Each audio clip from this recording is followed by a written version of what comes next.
welcome. Welcome to Everyday Literacy Fun. And yes, I hope it makes you smile when you think of an elf reading the book, Everyday Literacy Fun. My name's Clinard, and I am so happy to have you here.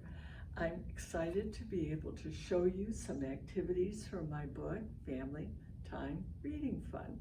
Yes, we have it in Spanish also, but today we're going to be sharing in English some fun activities and also some key ideas to remember from the book. So thank you for being with us today. To let you know a little bit more about myself, I want you to see who introduced me to literacy. This is me, Linda, living in Chicago with her parents, Helen and Harry, and her grandma. I called her Juanita. She was my grandmother, and her name was Salome Dominguez. And I was so thankful that my family lived and had my grandmother living with us until she went to heaven when I was 12 years old. And the thing that was so special is, while I was growing up those 12 years, I was speaking Spanish and English. But what makes me sad today is that after a while, and after my grandmother went to heaven, they said, you don't have to speak Spanish anymore because we're in America. But I want to encourage all families that have another language they speak at home, speak that language to your children. They will learn it and support them as they learn English. And we want our children to always remember that we support them. And then I went to school, and I was so glad that I became a teacher. After I went to Biola University, I taught elementary, middle school all over the world for the American military schools. And then I was so thankful to be able to come back, get a master's degree in reading at Indiana University, and then a doctorate. I never planned to do that, but I did love being able to teach and then teach teachers to teach. But I want to show you my best teachers when I started teaching teachers. Here are my children many years ago, but they became some of my best teachers, because as we watch our children read, write, and speak, we're going to find we'll learn a lot from them. And then you'll also see that I have some new teachers. These are our 6 grandchildren, with our son Jeff, Maddie and Cohen, 7 years old and 4, Trevor and Holly. We had identical twins, as you might have noticed in that other picture. And Trevor has 6-year-old Hazel, 4-year-old Dashiell, and 5-month-old Hannah. And then our daughter Ann, her husband Tim, have 6-year-old Russell. And I am still learning from those children how children learn to speak and think and read and write. I also learned that how important it is, and I have learned over the years, to watch what children do when they're very young and love to do, and love to cook. And she'd always come, Mom, come and take a picture of my food. And look what Ann's doing today. She's a top food photographer and has won awards all over the world. And then Jeff would look everywhere for a microphone, anything that looked for a microphone. And he went to Cal Poly San Luis Obispo, got a communications degree, and then lo and behold, he was a comedian in college and then up in Hollywood. And now he said, gotta have another business. But he has a business called Bear Coast Coffee in San Clemente and in Dana Point, and he trains everybody to have good communication skills with their customer. And last but not least is Trevor. Trevor loved to go to sleep with anything that had numbers on it, a calculator, a adding machine. Well, Trevor got his degree in business and finance at Cal Poly SLO and an MBA in UCI. And now he's a very successful businessman with a company called Fowler Packing up north near Fresno. And also he has his own online wine business. So we need to watch what children are doing to see what they're interested in. And each time I see you, each week I see you, I want to share with you, as I said, some key ideas to remember about literacy before we go into the activities that we're going to have fun doing. One of the activities, or one of the key ideas, I should say, for today, is literacy is more than reading and writing. It's listening and speaking, thinking, reading and writing. And we have to remember that. Here's Anne when she was only about 4 or 5. She loved to do everything on a telephone and pretend to be listening. Even if she answered our real phone, she really listened. And then she would speak, she would think about it, and then she would write notes and read them to me. That's a very important key to remember. And then there's important things to remember about why some children read and write so differently. It has to do with the influences. In the book, I talk about 5 influences, but here's one I want us to always remember. The children's attitudes in reading are so important to remember. That when Russell, for example, was 16 months old, all he wanted to do was look magazines and books about cars. Then he wanted nothing about cars to play with and have fun with, and that's still today. So learning what children love to do, what children love to listen to, is so important as we introduce them to reading and listening and speaking and thinking and writing. Well, hello. I look forward to being able to now share 2 books with you, one at a time. The first one is going to be for the very young children in your families, and it's the Pudgy Peekaboo book with fun characters. Well, let's see what's inside the Peekaboo book. And first we're learning that they say, look inside the basket. What do you see inside the basket? Somebody's hiding. And then look behind the door. What's behind the door? Somebody's taken a bite out of something. Find a peekaboo friend. Oh, please do. And the peekaboo friend is hiding somewhere. Where? I think they're right there, don't you? Yes. Well, and then find someone more. They're finding them everywhere, aren't they? Peekaboo! Look at that. Peekaboo! They're still playing peekaboo everywhere. Do you see me, says the kitty cat? I see you. Look, somebody's peekaboo and peekaboo, but they see each other. That's our peekaboo story, and I want to play a game with you now. Well, hello. I hope you enjoyed the Pudgy Peekaboo book. Whoops. That one wanted to show you something I want to show you later. But the Pudgy Peekaboo book had some fun sentences that we're going to play a game called Sentence Scramble. And what I've done is taken just 3 sentences from that book, and I scrambled them up. That means they're not in the right order. So what do? We fix it and put them together. What could be the first word in this sentence? Because the first word in a sentence should start with a special kind of letter, a capital letter. And I see a capital L in look. So look, and then the last word in a sentence should have a special mark at the end. Could have a question mark or a period. Is there any? Ooh, there's a period. That must be the last sentence. And now, families and children, what comes in between? Look, basket, look, and the word is the, and inside, what could come next? Oh, I think I heard somebody say, look inside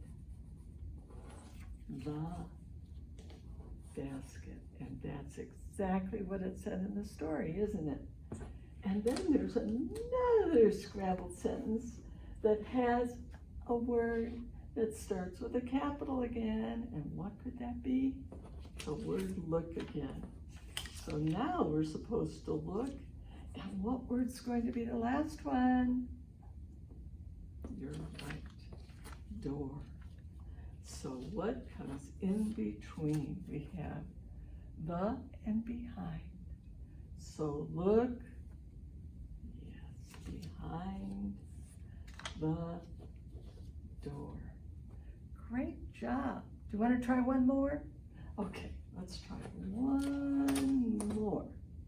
This is longer, and it's one more sentence, and it's a little longer than the other one, and it doesn't start with look, but it does start with a capital letter. What could that be?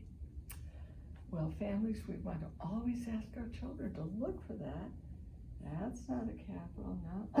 I found it, and the word is find. So we want to find something. What would be the last word in this? I see a period. And the word is friend. So they're supposed to find some kind of a friend. Do you remember what kind of friend that was? You're supposed to find what was the name of our story? Right. Find a peek-a-boo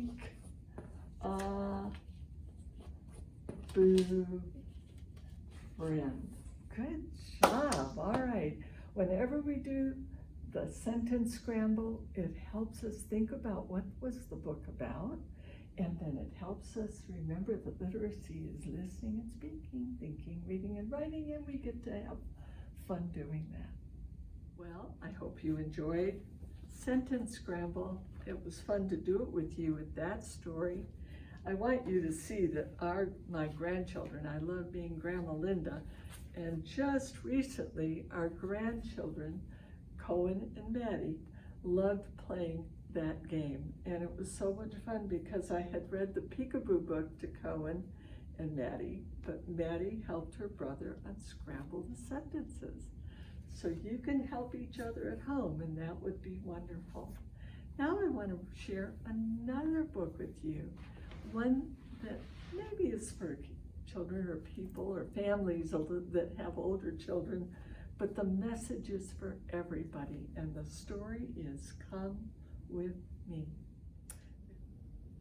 Well, now I'm excited to share with you another story, and this story maybe is for people that are a little bit older than the preschool book we just read, but it's a book that has a message for everybody, all ages, from very young to even moms, dads, grandmas, and grandpas.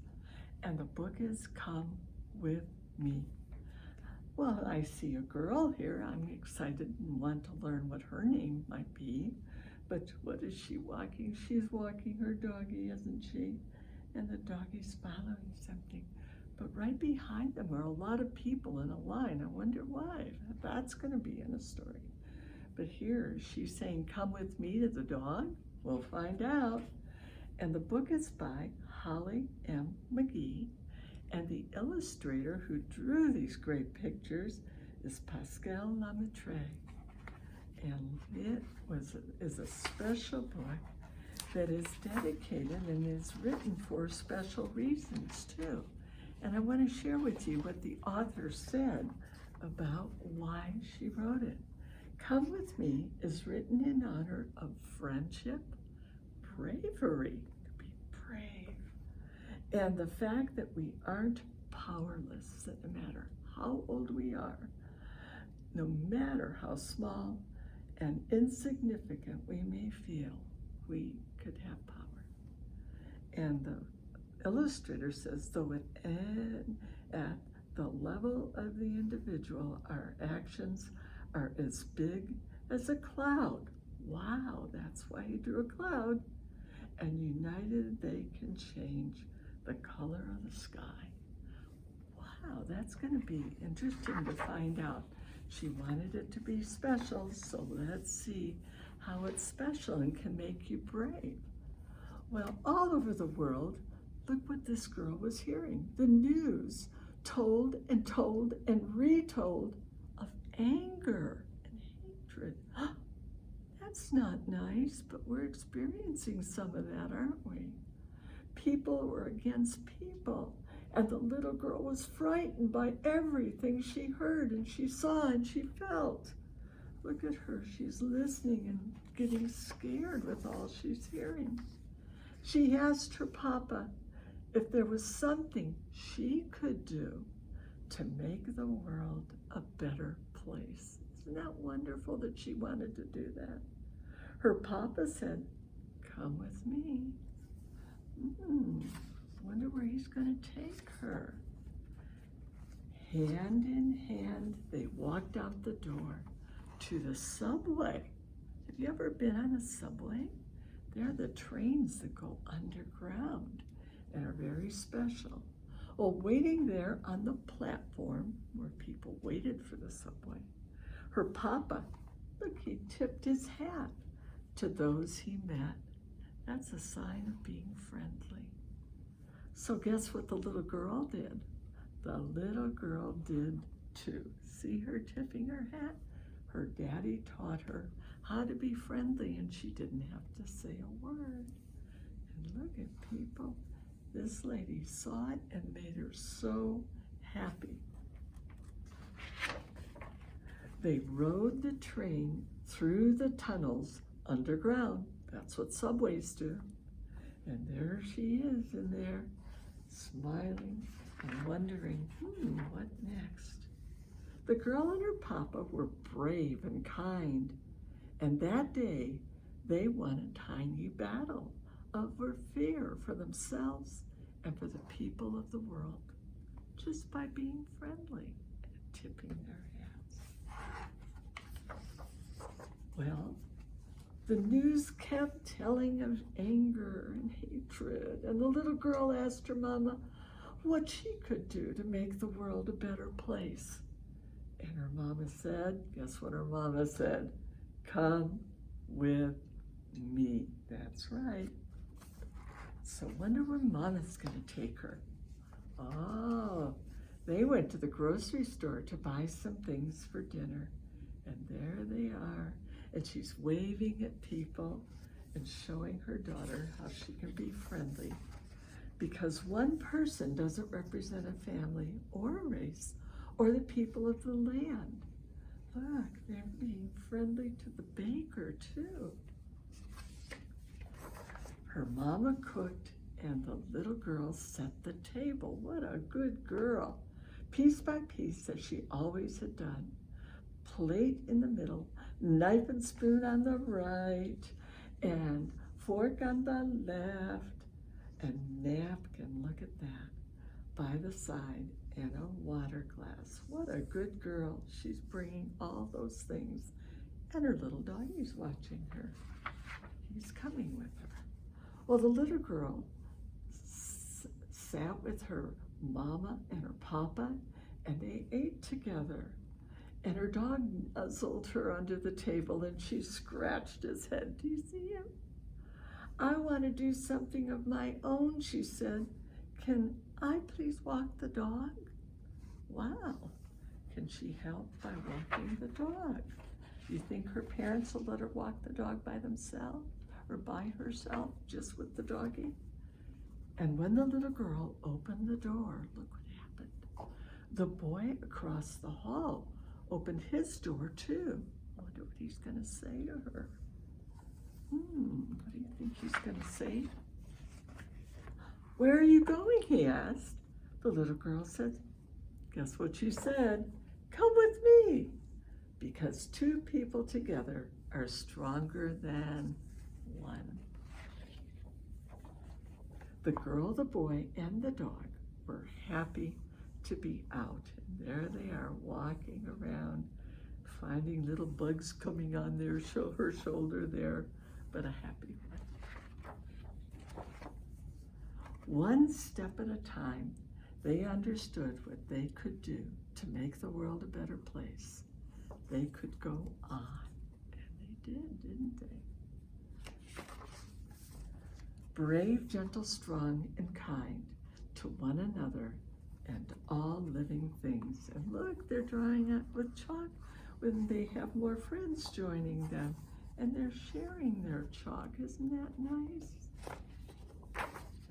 As tiny as it was, the part mattered to the world. Wow, their part definitely mattered. Look at that.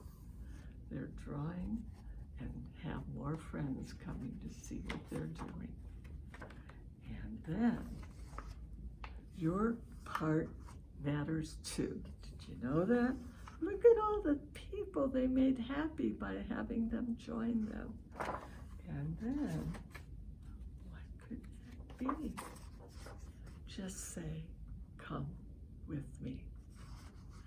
Did you like that story? We're going to do an activity with that one. In fact, 2 activities. Okay?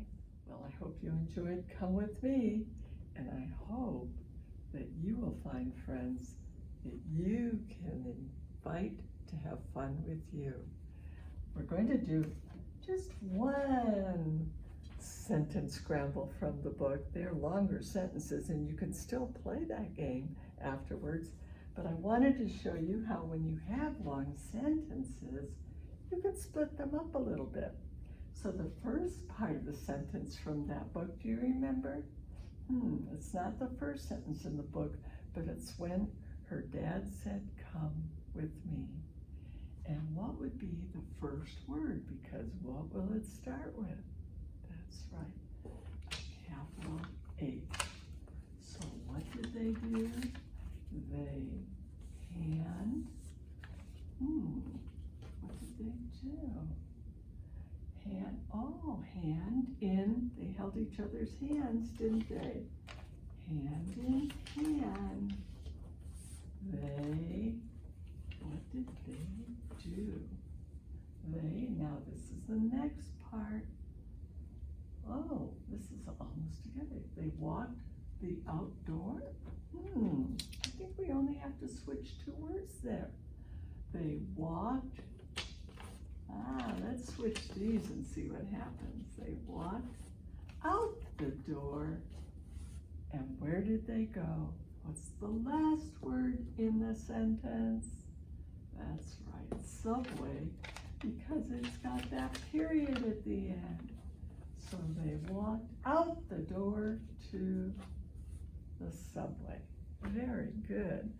Well, that's one of the examples of the kind of long sentences you can unscramble and how you can make it not too hard.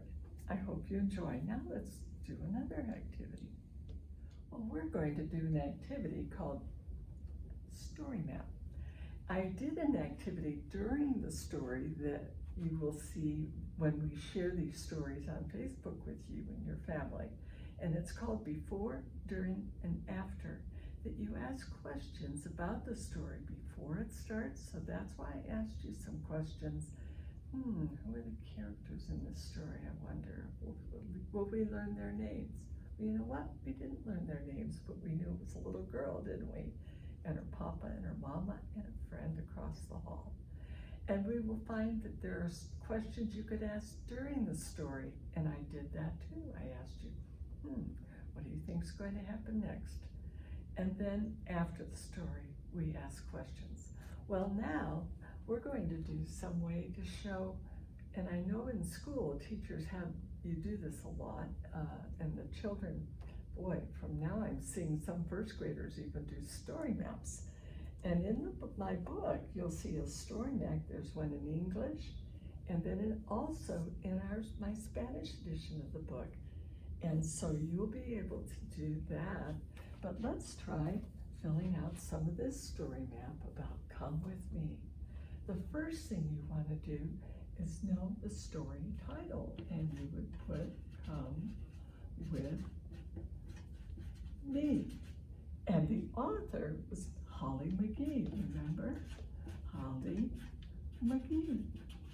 And then it asks who the illustrator is, and that's Pascal, and I'm only going to put his last initial, and I know I'm not writing as clearly as I could, but it's sometimes hard. So, we want to know who are the characters in the book.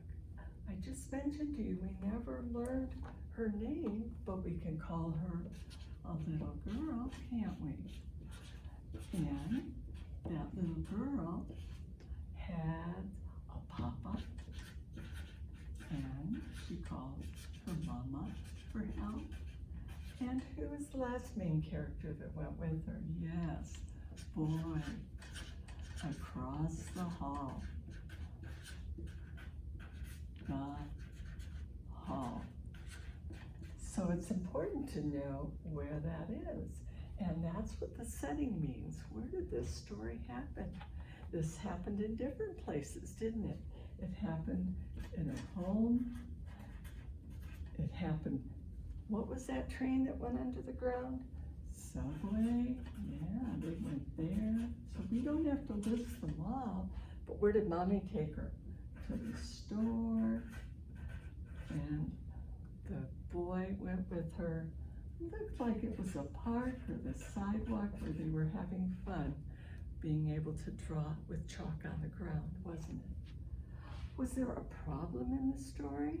The problem was that, what did that girl feel? That she felt the girl was sad. Why was she sad? Because of anger, sadness in the world, because of anger in the world. Did her mom, her papa, her dad help her know how to solve the problem of anger? Well, one of the things was to tell people to come with me and show, what did she show? Kindness, right? Show kindness. So what happened in the end? We found out the ending was she kept saying, come with me, and she wants all of us to do that and be kind. Is that right? And can you do that? Yes, I know you can. Well, thank you for being with me today. I have really enjoyed reading and doing activities, and the activities are from my book, and what we want you to do is stay tuned. If you can stay on Facebook Live after this, I would be happy to answer any questions live with you. And we want you to know that anybody that comments on Facebook Live on the Orange County United Way website about this video and about if you have questions while we're on Facebook Live, anybody that participates, your name's going to be entered in a special raffle, and you will be able to win a copy of my English or Spanish version of my book. And in addition to that, you get a bundle of books. So please join us. I look forward to seeing you all next week.